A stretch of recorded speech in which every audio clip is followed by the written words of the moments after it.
Hey, welcome to Triple C, Candace's College Cooking, where I teach you, the 20-something crowd, the basics and hacks of cooking, as well as how to impress your friends with restaurant-worthy creations, all while keeping a stringent budget.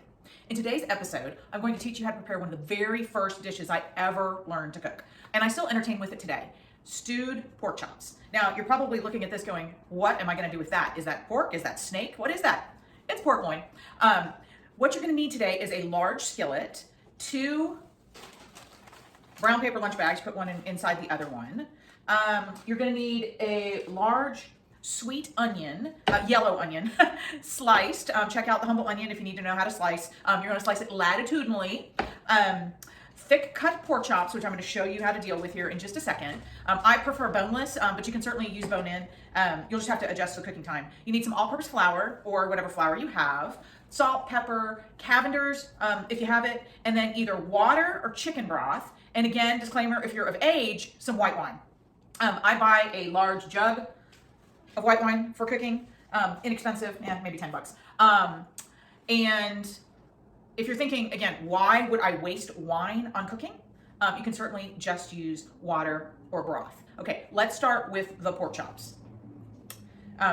What you want is about 1/2-inch pork chops for the stewed pork chop recipe. You can purchase them pre-cut in the grocery, but they're going to run you a couple dollars more per pound. So this really big whole pork tenderloin, boneless, I bought at Sam's for $14.50, which is roughly $2.18 a pound. So I can cut my own pork chops. It'll take some trimming, but let me walk you through how to do that. And because I don't want pork juices all over me, pork is really juicy. I went ahead and opened this package, and that's what's sitting here in front of me. Start with a large knife. I prefer what's known as a fillet knife, and again, make sure it's super sharp. If you need to use your AccuSharp to get it sharp, make sure and do that. Again, that AccuSharp will bring the dullest knives back to life. You don't need to invest your hard-earned money or your parents' hard-earned money in fancy knives. Okay, let's start by evaluating how many pork chops do we want. For purposes of today, I'm gonna make 4 pork chops. I find that 1 pork chop per person typically does the trick when you're mixing it with, say, mashed potatoes and something green like, sauteed garlicky green beans. But I normally add 1 or 2 extra depending on if I'm serving all women, a mix, or guys. If it's all guys, you may wanna go with 1.5 pork chops per gentleman. You can always reheat the leftovers the next day. Okay, so if I want these pork chops about 1.5 inches thick, that's roughly 6 inches of pork tenderloin that's needed, and you normally have a little bit of waste on the end. So I'm gonna, add that to the equation and say, okay, let's do about 7 inches maybe of pork. Let's cut that about right there. And then I'm gonna stick this guy into a Ziploc. Actually, I'll probably just go ahead and cut him in 2, so he'll fit in a Ziploc, and put him to the side. So here is our foundation for our 4 pork chops. I'm gonna go ahead and cut off the end. And again, we can throw this in with the other pork chops that I just put to the side, or the other pork loin to be used in another application. And another little trick, this is for my restaurant days, keep a towel on the back side of your apron, and that way you can wipe your hands off. Okay, so here's what we got. We need to trim up this tenderloin. Now, see all this fat? We want to take that off, and then if there's anything called what you call silver skin. So silver skin will not break down. It never cooks away. And let me see if there's some here that I can show you. This all looks like it's just fat, so that's easy enough to take off. Again, just use your really sharp fillet knife, and you'll be able to just pull that off. And again, if you don't want to deal with messing with the pork on your own, you can buy them already pre-cut. It's no big deal. Again, just gonna cost you a little bit more money. Okay, this guy looks pretty good. I'm gonna go ahead, this would be silver skin right here. So see this? That's silver skin. That is never gonna melt away, so we're gonna have to get it, we're gonna have to take it off before we cut the pork chops. All right, if you cut into the fat, you should be able to peel it back pretty easily. And especially when you're dealing with that silver skin, it's a little hard to get off. So you might have a little bit of waste. See, I took off a little bit of pork, but trust me, your pork chops will be much nicer and more tender and easier to chew through. All right, I'm gonna get the rest of this off. Okay, now that I have most of the fat trimmed off of the pork, I'm going to cut it into the chops. Now, here's what I do. I cut it in half first, Again, I'm only doing 4. Honestly, this could probably make 6 pork chops. This is going to make about 2-inch pork chops as opposed to 1.5-inch pork chops. Cut it in half and then cut your halves in 2. I find that this makes sure that you have way more uniform slices. And by the way, this is really probably about 2-inch pork chops as opposed to 1.5. But you want uniform pieces, and that's what this is giving you. Okay, so you're probably going, what are we going to do with all this pork tenderloin? You know, the stuff that I put to the side. We'll deal with that in another episode. Time to flour the pork chops. All right. Fat can go away into the garbage bowl. Take your double lunch bag. Okay, you want it double because if it's single, it's probably going to come right through. The liquid is too heavy. It'll probably cut right through, and then you'll end up with flour everywhere. It'll be a big mess. All right, cup of flour into the brown paper bag combo. Then I'm going to add about a teaspoon of salt. And don't worry, we'll add a little more salt later. Half a teaspoon of pepper. I'm not filling this up all the way. We're going to go with, remember Cavenders from My Spice Island episode. Super delicious, really flexible. We're going to put a teaspoon or a little more of Cavenders in. All right, so I'm ready to dust these guys. Let me just move my tray out of the way. And I'm going to get my pan going. All right, so probably a couple tablespoons of grease of oil. I'm going to use specifically olive oil, but you can use whatever kind of vegetable oil you want and you use for cooking. We're going to go with a medium-high heat and just let the pan get moving. All right, let's give this a little shake to mix up the salt, pepper, flour, and Cavenders. All right, then one at a time, I'm going to put in my pork chops and give them a shake, shake, shake. And you'll see what comes out is a perfectly floured pork chop. Add that to our pan, and then repeat with the rest of the pork chops. Okay, so now my pork chops are sauteing. I'm gonna brown them on both sides before I take them out of the pan. And here's the story with meat. It's gonna tell you when it's ready to flip. Now, of course, not audibly, but if it sticks to the pan, it's not ready to flip. So you're just gonna give it a couple more minutes if you try to flip it and it's a little stuck. And it should release candidly pretty easily, all right? So my pork chops are going to town. So I would estimate that you're going to give the pork chops anywhere between maybe 2 to 3 minutes per side to brown them. Okay, so it's been about 2 or 3 minutes. Now it's time to give these guys a flip. And you can see that looks pretty nice. That's the color that we're specifically looking for. Let's see if they're all going to flip nicely.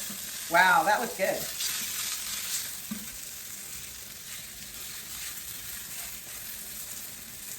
Okay, so while we're browning these on the other side, let's go ahead and move on to our onions. So again, I've already sliced one whole onion latitudinally, and I'm going to add this to our bag of flour that we already, shook our coated our pork chops in.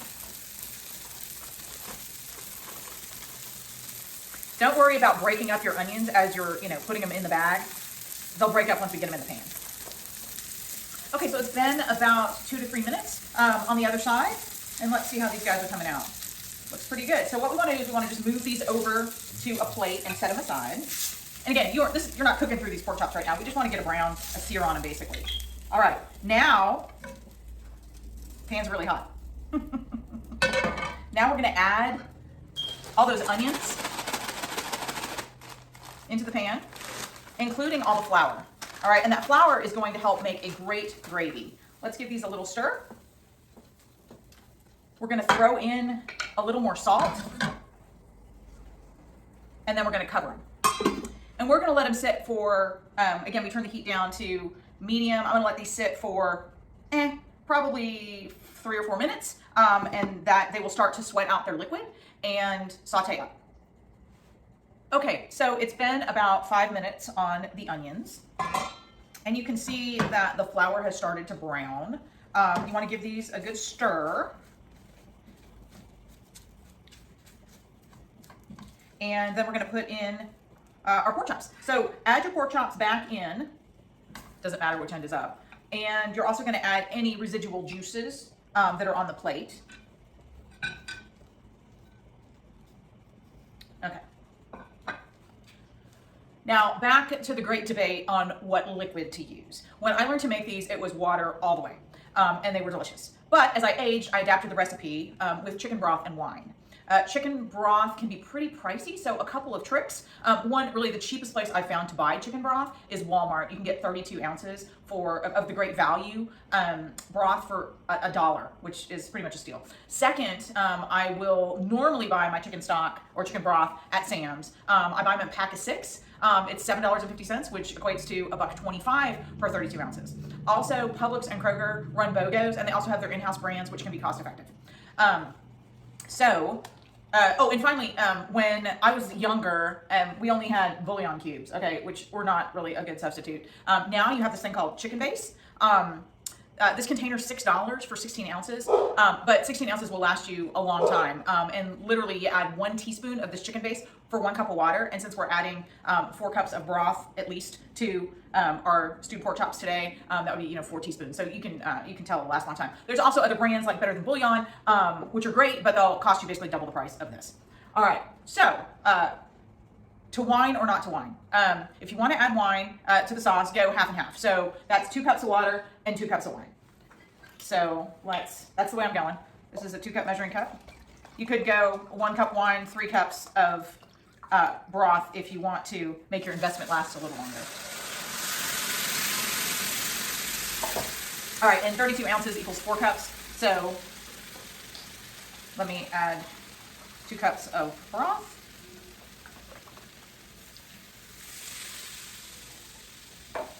And then you probably just want to move this around, make sure nothing's sticking to the bottom, like all that good flour and onion. And you want to bring this to a boil.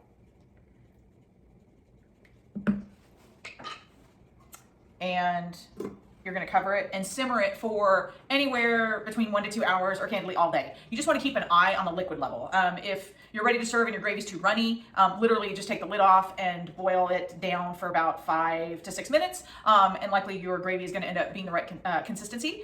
If specifically you don't have enough liquid in, just add a little bit more chicken broth, wine, or water, and that'll make your gravy the perfect consistency. As mentioned earlier, I typically would serve this with mashed potatoes and something green like garlicky green beans or roasted Brussels sprouts. I'll cover how to make those in a future installment. Okay, so I hope you guys are ready to see the final product of what your beautiful pork chops are going to look like after they've been stewing for about an hour or 2 hours.